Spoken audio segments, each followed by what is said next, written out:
Assalamualaikum warahmatullahi wabarakatuh.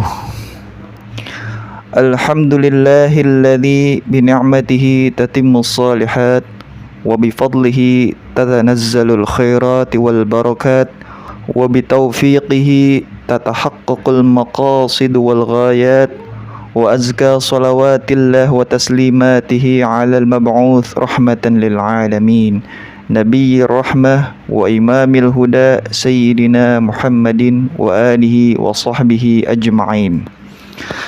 Sobat sekalian, pada kesempatan kali ini saya ingin berbicara soal kemiskinan. Kemiskinan adalah kondisi di mana seseorang tidak dapat memenuhi kebutuhan dasar. Definisi ini disepakati oleh para ahli.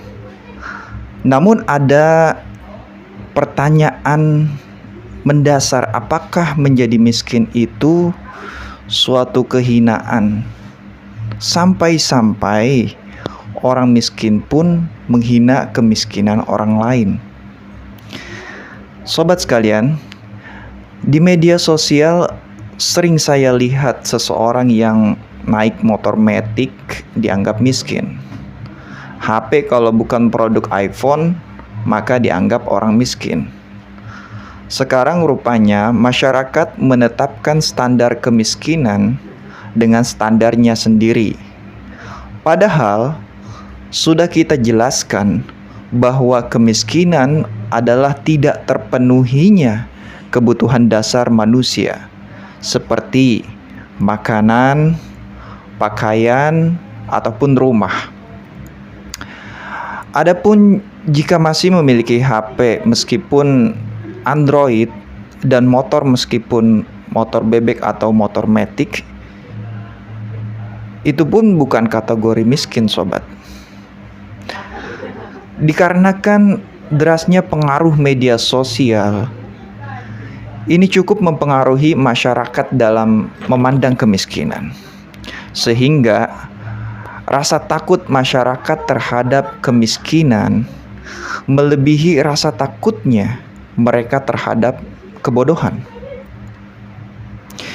Jadi ada anggapan tidak apa-apa bodoh, yang penting kaya. Buat apa pintar tapi hidup miskin? Masyarakat juga tidak lagi insecure dengan wajah yang mohon maaf tidak rupawan, asal hidup bergelimang harta. Makanya ada istilah, bila wajahmu tidak tampan tapi kamu kaya, maka ketidaktampananmu seketika itu juga akan termaafkan. Sampai-sampai masyarakat kita tidak menghargai orang yang berilmu hanya karena dia tidak kaya. Pandangan mereka, jika seseorang berilmu, maka otomatis seharusnya dia kaya. Jadi sekalipun ada orang yang berilmu tapi tidak kaya, tetap saja akan dipandang sebelah mata, sekalipun ilmunya bermanfaat untuk orang lain. Sekalipun ilmunya mendatangkan kebijaksanaan, dan sekalipun ilmunya melahirkan kerendahan hatinya. Masyarakat kita masih berpandangan bahwa jika seseorang kaya raya, maka sesungguhnya dialah adalah hamba yang dimuliakan Tuhan. Dan jika seseorang hidup miskin, maka dia adalah hamba yang dihinakan Tuhan. Sebagaimana yang dideskripsikan oleh Al-Quran. Fa'ammal insan idza mabtalahu rabbuh fa'akramahu wa na'amah fayaqulu rabbi akraman. Maka adapun manusia, apabila Tuhan mengujinya lalu memuliakannya dan memberinya kesenangan, maka dia berkata, Tuhanku telah memuliakanku. Wa amma idza mabtalah faqadara alaihi rizqahu fayaqulu rabbi ahanan.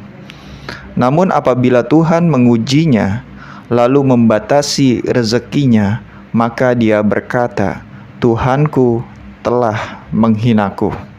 Sobat sekalian, padahal agama mengajarkan kita bahwa menjadi kaya itu ujian dan menjadi miskin juga ujian. Jadi jangan pernah merasa mulia di saat kaya dan jangan pernah merasa hina di saat miskin. Lantas, apakah manusia tidak boleh mengejar materi? Manusia adalah makhluk material secara jujur, dan sudah sewajarnya makhluk material memiliki kecenderungan untuk cinta terhadap materi. Agama bukan institusi yang memusuhi materialisme, akan tetapi agama mengajarkan manusia untuk tidak ketergantungan terhadap materi. Adapun apakah manusia harus kaya atau tidak, maka hal itu sifatnya opsional. Untuk menjadi orang biasa-biasa saja, itu tidaklah masalah. Adapun jika kamu ingin lebih menebar kemaslahatan untuk banyak orang, maka jadilah kaya.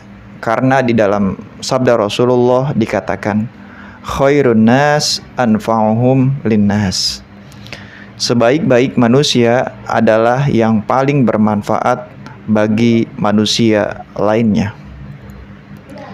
Oleh karena itu sobat, keberlimpahan harta yang kamu miliki mampu menciptakan kemaslahatan bagi umat manusia. Sebab masih banyak anak yatim yang harus kita santuni. Masih banyak fakir miskin yang harus disokong dana agar mereka terlepas dari jerat kemiskinan. Dan masih banyak anak-anak Indonesia yang membutuhkan akses pendidikan yang terjangkau, bahkan kalau bisa ya gratis, untuk kualitas generasi yang unggul secara intelektualitas dan juga moral. Selanjutnya, masyarakat kita masih memandang kaya atau miskinnya seseorang dari banyak atau sedikitnya harta yang dimilikinya. Padahal bicara kaya atau miskin itu bicara soal mentalitas. Seseorang layak dikatakan kaya sekalipun tidak memiliki harta. Jika dia memiliki mentalitas memberi bukan menerima, dia pantang meminta-minta sekalipun hidup berkekurangan, dia enggan memelas untuk dikasihani orang lain agar mereka menaruh iba terhadap dirinya. Dia hidup secara mandiri, tidak mau bergantung terhadap keluarga, sehingga menjadi seseorang yang kita sebut beban keluarga. Dia mau menggunakan fasilitas seadanya untuk kemajuan hidupnya. Dia tetap mau belajar, sekalipun tidak ada biaya. Dia tetap mau berbisnis, sekalipun dengan modal yang terbilang minim. Baginya bergerak itu yang penting, bukan berpaku tangan menunggu keajaiban. Bukan berharap belas kasih orang lain, dan bukan berangan-angan yang tidak realistis. Sebagaimana dalam pepatah dikatakan, don't count your chickens before they are hatched. Jangan menghitung ayam-ayammu sebelum mereka benar-benar menetas. Tidak jarang kita temukan beberapa oknum yang justru menambah buruk citra kemiskinan itu. Sebagai contoh, seorang pengemis yang berkedok pengamen. Sah-sah saja bila ingin mengamen, asalkan sedikit banyaknya menghibur banyak orang.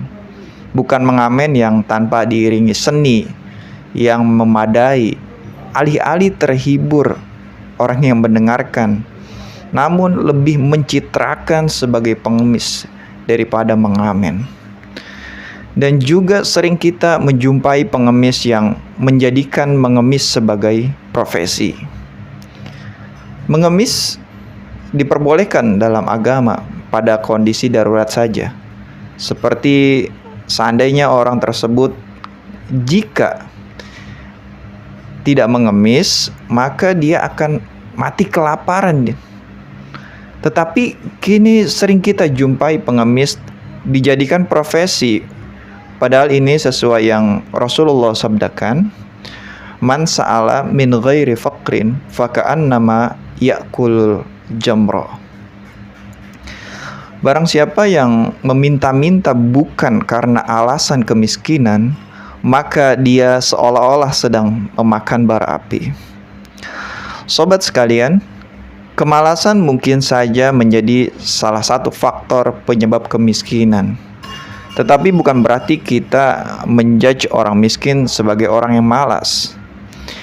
Tidak ada orang yang benar-benar tidak mau keluar dari jerat kemiskinan. Karena pada hakikatnya pengentasan kemiskinan adalah PR kita bersama sebagai umat beragama dan sebagai warga negara. Hanya saja ada beberapa orang yang membutuhkan waktu yang agak lama untuk terlepas dari belenggu kemiskinan karena beberapa faktor seperti tinggal di keluarga yang miskin, hidup di wilayah yang minim lapangan pekerjaan, atau menjadi korban bencana alam ataupun peperangan. Jadi alih-alih kita menghina mereka, lebih baik kita mensupport mereka untuk bangkit menjadi pribadi yang lebih baik dalam taraf kehidupan yang lebih baik. Dan banyak juga kita jumpai penghinaan masyarakat terhadap orang yang berpendidikan, tapi jauh dari kata kaya raya. Sobat, memang betul pendidikan di Indonesia jauh dari kata layak dan tidak kompetitif menjawab tantangan zaman. Akan tetapi jangan menjadikan ini dalil kita menghina seseorang yang berupaya untuk merubah nasib dengan jalur pendidikan. Meskipun bukan satu-satunya, tetapi pendidikan yang baik juga merupakan salah satu upaya pengentasan kemiskinan. Jadi jangan karena melihat tetanggamu yang bersekolah tinggi tapi bergaji cekak, kamu hina dan menjadi alibi kamu untuk tidak belajar. Sobat, ketahuilah belajar itu boleh dari mana saja. Ilmu itu bertebaran di mana-mana. Kamu boleh menempuhnya secara formal maupun informal. Yakinlah bahwa Allah Subhanahu wa Ta'ala akan mengangkat derajat orang-orang yang berilmu. Dan jika kamu abai akan menuntut ilmu, sebagaimana Imam Syafi'i katakan, "Wa man lam yadhuq dhullat ta'allum sa'atan tajarra dhullal jahli tula hayatih." Barang siapa yang tidak mau merasakan pahitnya menuntut ilmu yang sejenak itu, maka dia akan merasakan pahitnya menjadi orang bodoh seumur hidupnya. Selanjutnya, di zaman materialisme saat ini, kita seolah-olah dikejar-kejar untuk mencari harta sebanyak mungkin, untuk mengejar status sosial dan prestige di mata masyarakat, tanpa memperhatikan dari mana harta itu didapatkan, dari sumber yang halalkah atau dari sumber yang haram. Bila menempuh jalan yang halal, maka mereka merasa terlalu lama untuk menjadi kaya, sehingga mereka menempuh jalur instan meskipun dengan cara yang haram. Fenomena ini pernah digambarkan oleh Rasulullah SAW dalam hadisnya, "La ya'tiyanna 'alan nas zaman la yubalil mar'u bima akhadal mal amin halal amin haram." Akan datang suatu zaman di mana seseorang tidak lagi peduli dari mana dia memperoleh hartanya, apakah dari jalan yang halal atau justru dari jalan yang haram. Selanjutnya, kaya miskinnya seseorang tidak bisa dinilai dari banyak atau sedikitnya harta yang dimilikinya. Akan tetapi, seberapa besar ketergantungan dia terhadap materi. Semakin besar ketergantungan seseorang terhadap materi, maka dia akan semakin miskin. Dia tidak akan menjadi pribadi yang merdeka. Hidupnya diperbudak oleh uang. Hidupnya terus-menerus diatur oleh standar sosial. Bagaimana bila orang lain tidak menghargainya lagi? Bagaimana bila dia tidak sepopuler dulu lagi? Bagaimana bila teman-temannya pergi meninggalkannya? Bagaimana dan bagaimana? Nah, hidupnya bisa saja bergelimang harta, tetapi jauh dari kata merdeka. Seolah terbelenggu oleh rantai yang terus-menerus menjeratnya sepanjang hidupnya. Dan semakin kecil ketergantungan seseorang terhadap materi, sekalipun mungkin dikatakan dia memiliki harta yang sedikit, maka dia layak disebut kaya, sobat. Karena bukan harta yang memperbudak dirinya, melainkan dia yang memperbudak harta yang dimilikinya. Sehingga dia mampu hidup tenang. Dia tidak terus-menerus menuruti standar sosial. Dia memilih menjadi dirinya sendiri tanpa memikirkan stigma positif atau negatif orang lain. Maka itu Rasulullah SAW begitu khawatir, bukan jika umatnya ditimpa kefakiran, akan tetapi justru khawatir jika umatnya tenggelam dalam materialisme, yaitu ketergantungan yang berlebihan terhadap materi. Rasulullah bersabda, "Fawallah mal faqr akhsha alaikum, walakin akhsha alaikum an tubsata alaikumud dunya kama busitat ala man kana qablakum fatanafasuha kama tanafasuha wa tulhikum kama alhathum." Demi Allah, bukan kefakiran yang aku khawatirkan akan menimpa kalian, akan tetapi khawatir jika seandainya dunia dibentangkan kepada kalian, kemewahan duniawi seperti orang-orang sebelum kalian, kemudian kalian berbondong-bondong mengejarnya, sehingga kalian pun binasa dibuatnya. Sobat sekalian, titik bahaya materialisme terlihat saat semua aktivitas manusia orientasi utamanya adalah uang. Uang dijadikan motivasi utama, sehingga manusia jauh dari nilai-nilai keikhlasan. Menjadi pejabat orientasinya duniawi, sehingga abai dengan kepentingan-kepentingan rakyat. Menjadi pemuka agama orientasinya duniawi juga, sehingga mengotak-atikkan fatwa sesuai hawa nafsunya, berfatwa sesuai pesanan penguasa, sehingga umat menjadi bingung dan bisa menyebabkan apatisme terhadap agama. Maka itu dalam kitab Ihya karya Al-Imam Abu Hamid Al-Ghazali dikatakan, "Fafasadur ru'aya bifasadil muluk, wa fasadil muluk bifasadil ulama, wa fasadul ulama bistilai hubbil mal wal jah." Buruknya masyarakat disebabkan buruknya penguasa, dan buruknya penguasa disebabkan oleh buruknya ulama, dan buruknya ulama disebabkan gila harta dan gila hormat. Oleh karena itu, kita harus benar-benar sadar, kawan, bahwa money oriented mampu mengikis nilai keikhlasan dan mengikis nilai-nilai ketulusan. Di zaman seperti ini, kita begitu merindukan ketulusan, di mana kita mampu berteman di kala suka maupun duka, di mana kita mampu mencintai dan dicintai tanpa syarat, di mana kita mampu bersilaturahmi karena ingin menciptakan harmoni, bukan hanya untuk pinjam uang saja, di mana kita mampu menyapa tanpa mengukur seberapa banyak hartanya, seberapa hits popularitasnya, seberapa tinggi status sosialnya. Mengapa sih kita harus menunggu punya uang banyak dulu, baru kemudian kita mampu meneguk kopi bersama?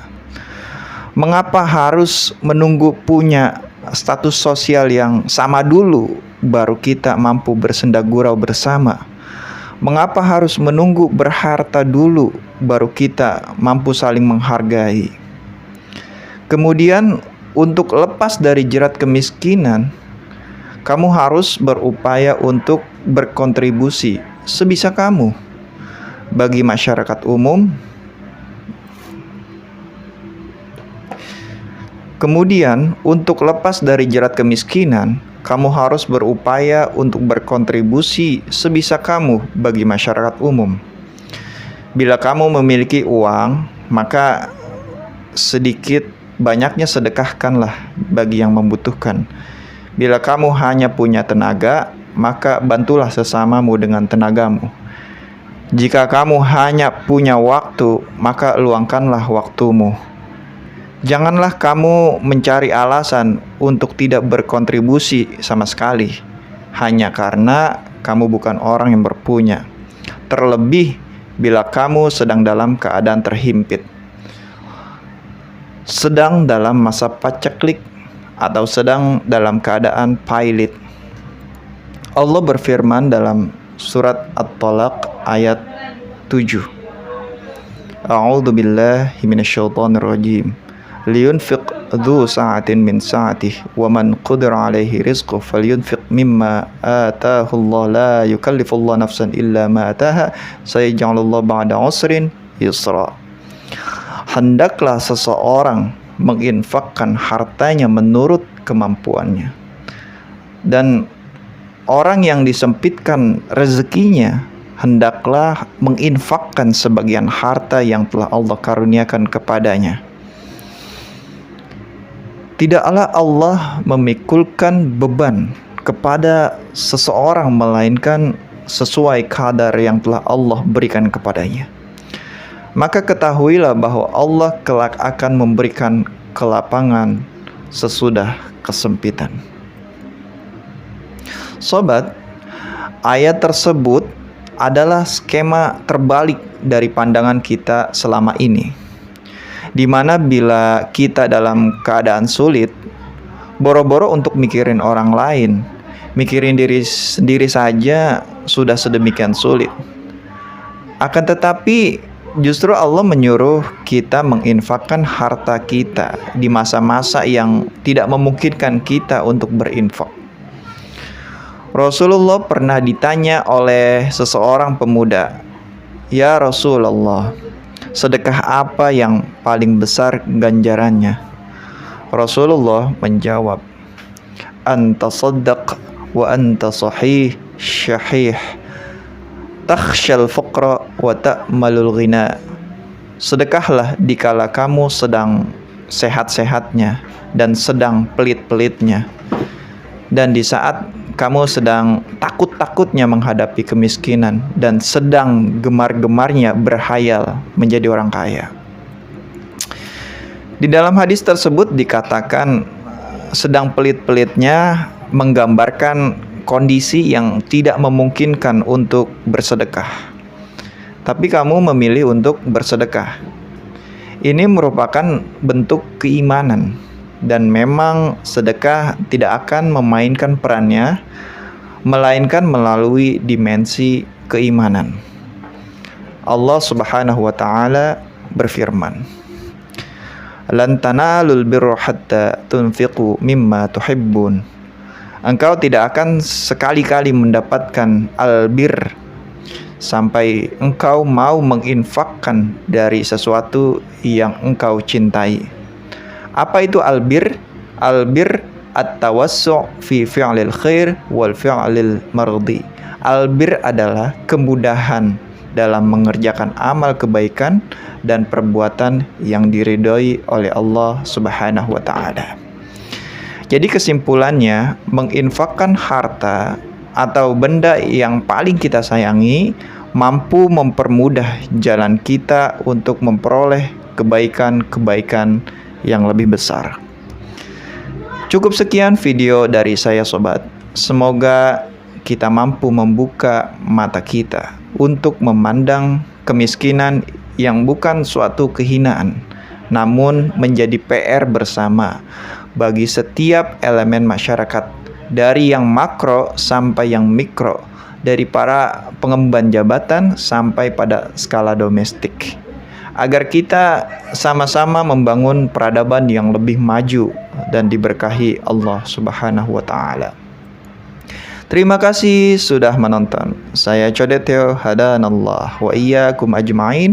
Wassalamualaikum warahmatullahi wabarakatuh.